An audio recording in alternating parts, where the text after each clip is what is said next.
अल्हम्दुलिल्लाह मैंने 1,20,000 वोट लिए हैं, और पिछली दफा मैं 80,000 वोट लेके आया था इस ईवान में, और मुझे इस ईवान की तकद्दुस का भी पता है। और अल्हम्दुलिल्लाह मैं एक एजुकेटेड, मैंने एमएससी ऑनर एग्रीकल्चर किया हुआ है, और मैं एक सियासी कारकुन हूँ। मुझे अपने बड़ों का, पार्टी की लीडरशिप की जानिब से मुझे ये तरबियत दी गई है कि आपने इज्जत कैसे करनी है, बड़ों की रिस्पेक्ट कैसे करनी है।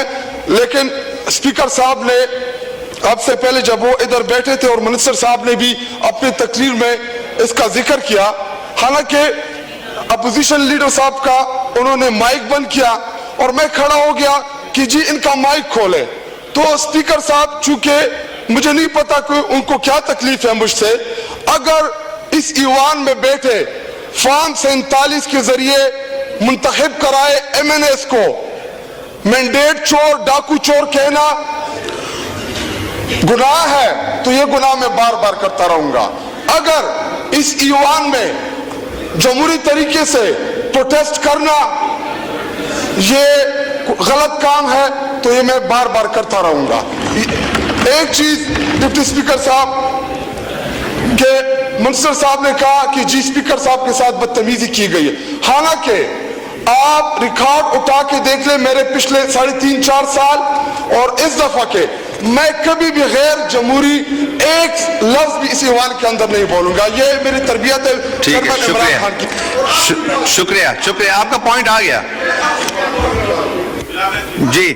डिप्टी स्पीकर साहब, वो ये कि इस ईवान में जो हमें भाषण दिए जा रहे हैं कि जी ईवान को हमने चलाना है, इमरान खान को रिहा नहीं करेंगे, ईवान नहीं चलने देंगे। शुक्रिया जी। ये जो तकलीफ है का मैं कि माहौल जो है इस ऐवान का बेहतर होने की तरफ जा रहा होता है, लेकिन शायद अभी भी कुछ ऐसी सोच है जो इस ऐवान के अंदर अवामी मसाइल को आने नहीं देना चाहती।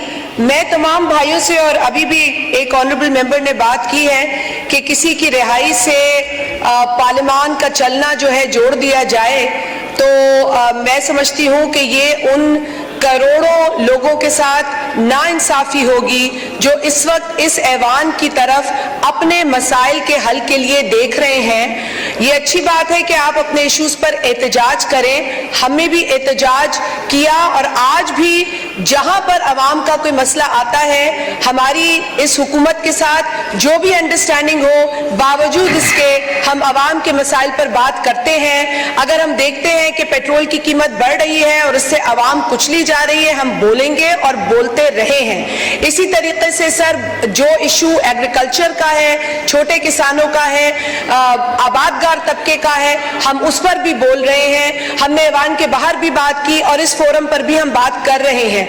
लेकिन सर, अफसोस ये होता है कि अगर आप पार्लियामान में आते हैं और यहाँ आकर आप इस जिद पर कायम रहते हैं कि हमारी ये शर्त और ये डिमांड पूरी की जाए, और तमाम बिजनेस जो है सर, रोज कोई ना कोई बिजनेस हाउस पर होता है, कल भी प्राइवेट मेंबर्स डे है, बिजनेस होगा।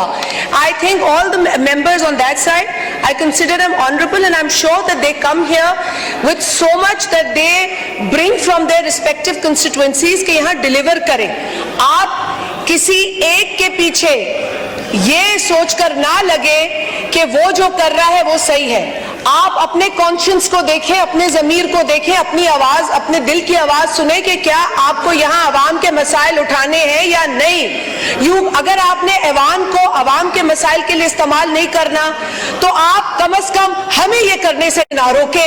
हम अवामी इश्यूज पर बात करेंगे, करते रहे हैं और करते रहेंगे। Sir, let me finish. Sir, कल पाकिस्तान के कई इलाकों में बाई इलेक्शंस हुए हैं, सिंध के अंदर भी बाई इलेक्शन हुआ है। मुझे अफसोस के साथ एक बात, जो यहाँ पर ऐसे अराकीन है जिनको मैं बड़ी इज्जत की निगाह से देखती हूँ, मैं उनसे ये जरूर कहूंगी एक बड़े हैवी हार्ट से, कि जिस दिन आसिफा भुट्टो जरदारी साहिबा इस हाउस में हलफ लेने आई, जब तक उन्होंने हलफ नहीं लिया वो स्ट्रेंजर थी। वो आइन के इस अमल को पूरा करने के बाद इस असेंबली की रुकन बन रही थी। उस रोज जिस तरीके की میں سمجھتی ہوں کہ اب الفاظ غیر پارلیمانی ہو جائے گا, رویہ غیر پارلیمانی تھا, میں پھر بھی گریز کروں گی غیر پارلیمانی لفظ استعمال کرنے سے, لیکن جو رویہ اختیار کیا گیا وہ نامناسب تھا. Because if until she didn't take the oath and become the member